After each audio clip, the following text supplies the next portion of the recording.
Good morning વિદ્યાર્થી મિત્રો, ધોરણ 10 વિષય ગણિત. વિદ્યાર્થી મિત્રો, આજે આપણે ચેપ્ટર નંબર 5 સમાંતર શ્રેણી એમાં સ્વાધ્યાય 5.3 નો અભ્યાસ કરવાનો છે. તો વિદ્યાર્થી મિત્રો, અભ્યાસ કરતા પહેલા કે જો તમે અમારી ચેનલને સબસ્ક્રાઇબ ન કરી તો સબસ્ક્રાઇબ કરો, બેલ આઇકન પ્રેસ કરો, જેથી કરીને અમારા વિડિયો તમને સમયસર મળતા રહે.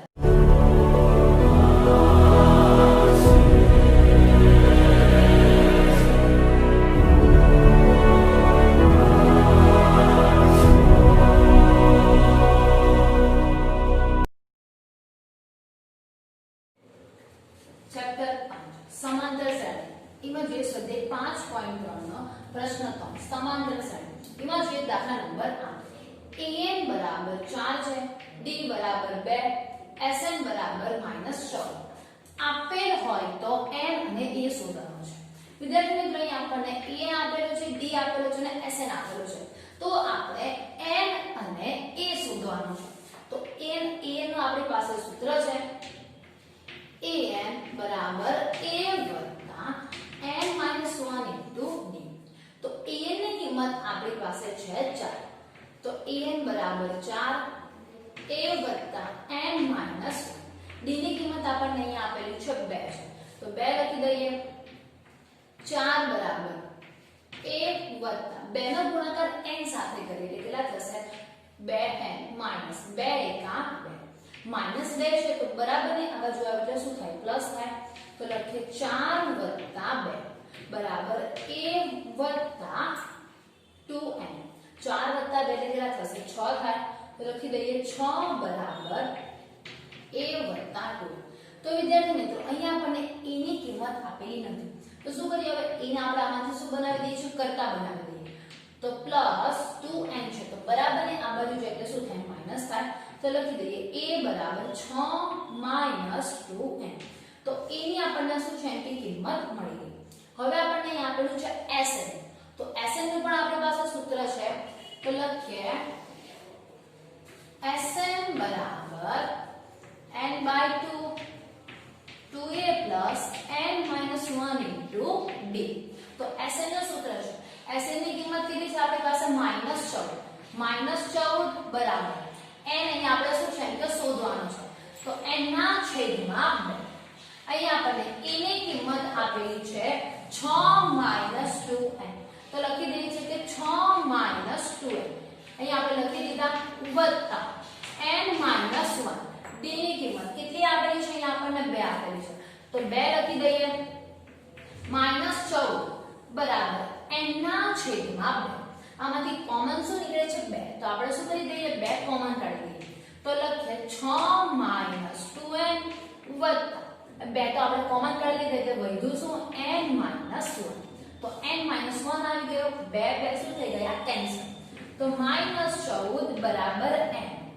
6 માંથી 1 બાદ કરીએ એટલે કેટલા મળે છે? 5. તો 5 માઈનસ પ્લસ માઈનસ. તો 2n માંથી આપણે એકલો n બાદ કરવાનો છે એટલે વધે શું? n. n છે હવે આપણે ગુણાકાર શું છે કે આ કાઉન્ટ સાથે કરી દઈએ. તો લખીએ -14 બરાબર 5n minus n². તો વિદ્યાર્થી મિત્રો, ક્યાં તો 14 ને આપણે માઈનસ છે 14 છે એને બરાબરની આ બાજુ લઈ જઈએ. ક્યાં તો છે આ પદ છે એને શું કરી લઈએ આપણે? બરાબરની આ બાજુ લઈએ. તો અહીંયા આપણી પાસે -n² વાળો આપણે પદ પહેલા લખીએ છીએ. તો અહીંયા માઈનસ છે તો બરાબરની આ બાજુ આવે એટલે શું થાય? પ્લસ થાય. તો લખી દઈએ n² -5 -14 બરાબર 0 થયું. તો વિદ્યાર્થી મિત્રો, પ્રથમ પદ હવે અંતિમ પદ એટલે કે આપણી પાસે બહુપદીનું આવી ગયું. તો શું પાડવાનું છે? આપણે આના અવયવ પાડવાના છે. તો પ્રથમ પદ અને અંતિમ પદનો શું કરવાનો છે? ગુણાકાર. તો અહીં આપણી પાસે સહગુણક કઈ નહીં એટલે શું હોય છે? 1 14 એકા 14. તો 14 ના એવા ભાગ પાડવાના કે કેટલા મળવા જોઈએ આપણને? 5. તો 14 ના ભાગ પડે એટલે કે 7 દુ 14. તો આપણે લખી શકીએ છીએ કે n² -7n વત્તા 2n -14 બરાબર 0. તો જો વિદ્યાર્થી મિત્રો, માઈનસ પ્લસ માઈનસ. તો 7 માંથી 2 બાદ કરીએ તો કેટલા મળી જાય છે આપણને? 5. એટલે જે આપણી પાસે પદ છે આપણને શું છે કે પદ મળી જાય છે. તો આમાંથી કોમન શું નીકળે છે? n. તો આપણે n કોમન કાઢીએ તો વધે શું? n - 7 વત્તા 2 n - 7 બરાબર 0. તો અહીંયા આપણી પાસે આવી ગઈ n ની કિંમત n અને n માઈનસ 7. તો આ જે આપણી પાસે શું છે કે બે કિંમત મળી ગઈ. તો n માઈનસ 7 બરાબર શું લઈ લઈએ 0. તો હવે n વત્તા 2 એટલે બરાબરની પેલી બાજુ આપણે લઈ એટલે કે n બરાબર -2 કે જે કિંમત શું છે કે શક્ય નથી. પણ n ની કિંમત કેટલી મળી ગઈ આપણને 7. -7 છે તો બરાબરની પેલી બાજુ એટલે શું થાય 0 થાય. તો n બરાબર કેટલા આવી ગયા એમ કે 7 આવી ગયા. તો એટલે કે n -7 છે બરાબરની પેલી બાજુ એટલે 7 થશે. એટલે કે n ની કિંમત આપણને કેટલી મળી ગઈ છે એમ કે 7 મળી ગઈ. તો n આપણને મળી ગયો. હવે શોધવાનું શું છે a ની કિંમત. તો a જો આપણી પાસે અહીંયા a નું આપણી પાસે સમીકરણ છે કે a બરાબર 6 - 2n. તો n ની કિંમત આપણને આપેલી છે કે આ સમીકરણમાં મૂકી દઈએ તો પણ ચાલે, અથવા આ સમીકરણમાં મૂકો અથવા આમાં મૂકો, એટલે કે ગમે તે કોઈ એકમાં મૂકો, જવાબ આપણી પાસે શું આવે છે સરખો જ આવે છે. તો આપણે અહીંયા આપણી પાસે શું a ની કિંમત છે a બરાબર 6 - 2n. તો 6 - 2 અને n ની કિંમત કેટલી છે 7 છે એટલે લખી દીધા 7. તો 6 - 7 = 14. તો 6 માંથી આપણે કેટલા બાદ કરવાના છે 14 બાદ કરવાના. તો કેટલા મળે -8. તો a ની કિંમત આપણને મળી ગઈ -8. આગળ વધી દાખલા નંબર 10 કે l બરાબર 28 s બરાબર 144 હોય અને પદોની સંખ્યા એટલે શું આપેલું છે n આપેલું છે. તો n બરાબર કેટલા છે 9 હોય તો a ની કિંમત શોધવાની છે. વિદ્યાર્થી મિત્રો અહીંયા આપણને r આપેલો છે. l એટલે કે છેલ્લું પદ જેને આપણે an પણ કહીએ છીએ. એટલે l આપેલો છે, s આપેલો છે અને n આપેલો છે. તો આપણે શોધવાનું શું છે એમ કે a આપણે શોધવાનું છે. તો અહીંયા લખી દઈએ કે an બરાબર l બરાબર કેટલા છે 28 છે અને n ની કિંમત કેટલી આપેલી છે અહીંયા આપણને 9 આપેલા છે. તો આપણે શું છે એમ કે a શોધવાનું છે. d તો અહીંયા આપણને આપેલો જ નથી. તો આપણી પાસે સૂત્ર છે an બરાબર a વત્તા n - 1 * d. તો an ની કિંમત કેટલી છે 28 છે. તો લખી દઈએ 28 બરાબર a તો આપણે શોધવાનું છે વત્તા n કેટલા આપી દીધા છે 9. તો લખી દે 9 - 1 * d. તો અહીંયા 28 બરાબર તો a વત્તા અહીંયા 9 માંથી 1 એટલે કેટલા વધે 8. તો કેટલા આવી ગયા અહીંયા 8d. તો આના આપણે સમીકરણ નંબર શું આપી દઈએ 1. તો સમીકરણ 1 મળી ગયું કે જે a ના સૂત્ર પરથી આપણને મળ્યું. અહીંયા s એટલે કે sn અહીંયા આપણને આપેલું છે 144. તો sn વાળું સૂત્ર છે કે તેના પરથી આપણને એક સમીકરણ મળશે કે જેને આપણે શું આપી દઈએ સમીકરણ 2. તો લખે sn બરાબર n ના છેદમાં 2 2a વત્તા n - 1 * d. તો sn ની કિંમત અહીંયા આપણી પાસે છે 144. તો 144 બરાબર n અહીંયા આપણને કેટલા આપી દીધા છે 9 આપેલા છે. તો 9 ના છેદમાં 2. અહીંયા a આપણને આપેલો નથી. n ની કિંમત છે 9. તો 9 - 1 * d. તો જો હવે 9 છે તો હું ક્યાં લઈ જાઉં છું એને છેદમાં, એટલે કે 16 9 કેટલા થાય છે 144. તો અહીંયા આપણે લખી દઈએ 144 ના છેદમાં 9 બરાબર 1 ના છેદમાં 2. તો અહીંયા આપણી પાસે છે 2a વત્તા 9 માંથી 1 એટલે કેટલા વધે છે 8. તો લખી દઈએ કે 8 16 9 144 થાય એટલે અહીંયા આવી ગયા 16. તો 16 બરાબર 1 ના છેદમાં 2. કોમન શું નીકળે છે અહીંયાથી 2 કોમન નીકળે. તો 2 કોમન કાઢી લઈએ તો વધે શું a વત્તા 4. 2 શું થઈ ગયા કેન્સલ. તો અહીંયા આવી ગયું 16 બરાબર a વત્તા 4. તો આ મળી ગયું આપણને સમીકરણ નંબર 2. તો વિદ્યાર્થીઓ સમીકરણ 1 અને 2. હવે આને આપણે શું કરશું કે a અને d શોધવાનું છે. તો હવે આપણે a નો શું કરી દઈએ છેલ્લો, એટલે કે આપણને d ની કિંમત મળે. અને d ની કિંમત મળ્યા પછી ક્યાં તો સમીકરણ 1 ક્યાં તો 2 માં મૂકી દઈએ તો આપણને કોની કિંમત મળે a ની કિંમત મળે.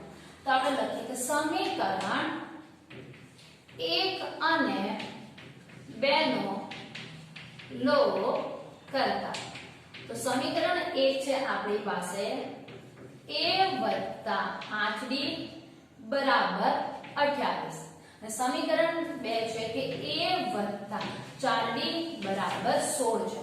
તો અહીં આપણે લોપ કરી દઈએ. પ્લસ છે એટલે શું થશે માઈનસ, પ્લસ એટલે શું આવે માઈનસ, અને આ પ્લસ એટલે થશે માઈનસ. તો એ શું થઈ ગયા કેન્સલ. પ્લસ માઇનસ માઇનસ એટલે કે 8 માંથી 4 જાય એટલે કેટલા વધે છે 4 તો 4d અને 28 માંથી કેટલા બાદ કરવાના છે 16 બાદ કરવાના છે તો 8 માંથી 6 જાય એટલે 2 અને 2 માંથી 1 જાય એટલે કે 1 તો 4d બરાબર કેટલા આવી ગયા 12 તો 4 તાલી 12 તો d ની કિંમત આપણને મળી ગઈ 3 તો વિદ્યાર્થી મિત્રો d ની કિંમત ક્યાં તો સમીકરણ 1 ક્યાં તો કેમાં મૂકવાની છે સમીકરણ 2 માં તો લખીએ d ની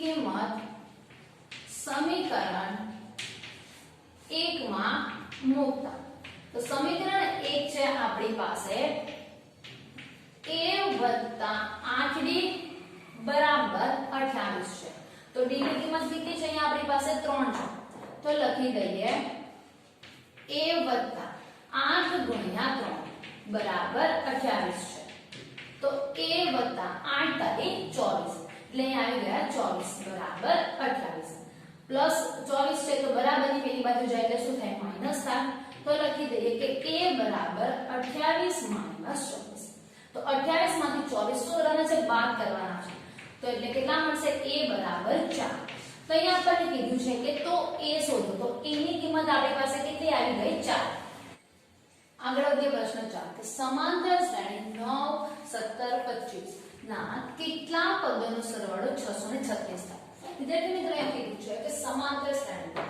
9 17 25 એ રીતે કે સમાંતર શ્રેણી શું છે કે આગળ વધે છે અને કેટલા પદનો સરવાળો એટલે કે શું શોધવાનું છે આપણે n શોધવાનું છે પદ એટલે કે n આપણે શોધવાનું છે નો સરવાળો 636 એટલે અહીંયા આપણને Sn શું છે કે આપી દીધો છે Sn અહીં આપણને આપેલું છે a આપેલું છે d આપેલું છે તો n ની આપણે શું શોધવાની છે એની કિંમત શોધવાની છે તો અહીંયા આપણે લખી દઈએ પ્રથમ પદ a બરાબર કેટલા છે 9 છે સામાન્ય તફાવત શોધી લઈએ તો સામાન્ય તફાવત તો a2 માઈનસ a તો a2 કેટલા છે અહીંયા આપણી પાસે 17 છે માઈનસ a1 કેટલા છે 9 છે તો 17 માંથી 9 બાદ કરો એટલે કે d આપણને કેટલા મળી જશે 8 મળી ગયા Sn તો Sn અહીંયા આપણને આપી દીધો છે 636 તો અહીંયા આપણી પાસે સૂત્ર છે Sn બરાબર n ના છેદમાં 2 2a n 1 d તો Sn ની કિંમત છે આપણી પાસે 636 તો 636 બરાબર n ના છેદમાં 2 કૌંસમાં 2 ગુણ્યા n ની કિંમત કેટલી છે 9 વત્તા n આપણે શું છે કે શોધવાનું છે તો n - 1 અને d ની કિંમત કેટલી છે અહીંયા આપણી પાસે 8 છે તો એ લખી દે 636 બરાબર n ના છેદમાં 2 9 દુ 18 વત્તા હવે 8 નો ગુણાકાર કોની સાથે કરું n સાથે એટલે કે 8n માઈનસ 8 તો 10 માંથી હું 8 બાદ કર એટલે કે અહીંયા 18 છે તો 18 માંથી હું 8 બાદ કરું છું તો કેટલા મળે છે અહીંયા આપણને 10 મળે છે તો લખીએ અહીંયા આપણી પાસે છે 636 બરાબર n ના છેદમાં 2 અહીંયા 18 માંથી હું 8 બાદ કરું એટલે કેટલા મળે છે 10 વત્તા 8n તો વિદ્યાર્થી મિત્રો અહીંયા આમાંથી કોમન શું નીકળે છે 2 કોમન નીકળે તો 2 કોમન કાઢી લઈએ તો લખીએ n ના છેદમાં 2 ગુણ્યા 2 કોમન કાઢી એટલે 2 કૌંસમાં 5 વત્તા 4n તો આ રીતે આપણને મળી ગયું તો 5 દુ 10 થાય તો આપણે લખી દે 636 તો જો એ રીતે કરીએ એટલે કે આને આપણે 5 દુ 10 અને 4 દુ 8 એટલે કે જેવું પદ છે એવું આપણને શું છે કે પદ મળી ગયું 2 શું છે કે ઉડી જશે તો લખીએ n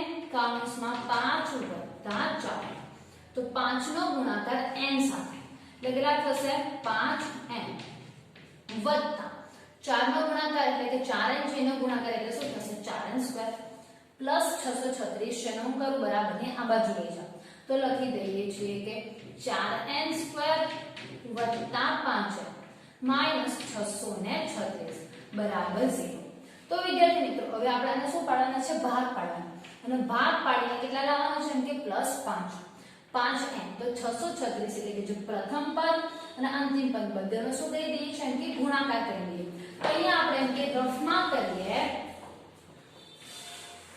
તો અહીંયા આપણે રફમાં કરીએ કે 636 ગુણ્યા 4 6 ચોક 24 એટલે અહીંયા આવી ગયા 2 6 દુ 12 12 ને 2 એટલે કેટલા થશે 14 વધી પડી 1 6 ચોક 24 24 ને 1 25 તો કેટલા મળી ગયા આપણને 2544 તો 2544 ના આપણે ભાગ પાડીને કેટલા લાવવાના છે 5 m તો અહીંયા આપણે ભાગ પાડીએ 2544 ના તો લખીએ કેટલા થશે 2 એકા 2 2 દુ 4 તો 1 અહીંયા આવશે 7 દુ 14 ને કેટલા આવી ગયા 2 આના ભાગ પાડી દઈએ તો કેટલા થશે 6 3 દુ 6 એટલે અહીંયા આવી ગયા 6 અને અહીંયા આવી જશે 3 2 તારી 6 એક વધે એટલે કેટલા થાય 636 આના ભાગ પાડી દઈએ તો 2 તારી 6 એક અહીંયા આવી જશે કેટલા 318 એના ભાગ પડી દઈએ એટલે કે 2 એકા 2 1 એટલે 5 5 આવી ગયા અને 1 જશે એટલે કે 159 એના ભાગ પડે એટલે કે 2 વડે ભાગ પડશે એટલે કે તળે પડે 3 વડે તો 3 પંચા 15 અને 3 તારી 9 એટલે કે કેટલા આવી ગયા 53 ના છે એટલે કે 53 એકા 53 તો જો અહીંયા આપણે લાવવાના કેટલા છે એમ કે 5 લાવવાના છે તો આપણે ભાગ કરીએ તો 2 દુ 4 4 દુ 8 8 દુ 16 16 તારી 48 તો વિદ્યાર્થી મિત્રો 53 માંથી 48 બાદ કરું છું તો આપણને કેટલા મળે છે એમ કે 636 તો અહીંયા લખી દઈએ છે કે 4n² વત્તા 53n માઈનસ 48n માઈનસ 636 બરાબર 0 તો હવે આમાંથી શું કોમન નીકળે છે n કોમન નીકળે છે તો આપણે n શું કરીએ કે કોમન કાઢી લઈએ તો વધે શું 4n વત્તા 53 અને અહીંયા આપણે માઈનસ શું કરીએ છે કોમન કાઢે તો અહીંયાથી કોમન શું નીકળશે એમ કે 48n માઈનસ 636 છે તો એમાંથી કેટલા કોમન નીકળશે એટલે કે અહીંયા આપણે બે કાઉન્ટ્સ કેવા થવા જોઈએ એમ કે સેમ એટલે કે આમાંથી 12 કોમન નીકળે છે તો આપણે શું કરી દઈએ છે એમ કે માઈનસ 12 શું કરી દઈએ એમ કે કોમન કાઢી દઈએ તો વધે શું 4 12 માઈનસ આવ્યું એટલે કે અંદરની નિશાની શું છે એમ કે બદલાય વત્તા 53 બરાબર 0 તો અહીંયા આપણને કિંમત મળી કે n માઈનસ 12 અને બીજી 4n વત્તા 53 તો આ કિંમત મળી ગઈ છે તો અહીંયા આપણે લખી દઈએ કે n બરાબર 12 એટલે n ની કિંમત કેટલી મળી ગઈ 12 અને અહીંયા આવી જશે 4n બરાબર -53 જે આ કિંમત એમ કે શક્ય નથી તો આપણે કહી શકીએ કે કેટલા પદોનો સરવાળો 636 થાય તો n બરાબર એટલે કે જે 12 પદ છે તેમનો સરવાળો કેટલો થશે એટલે 636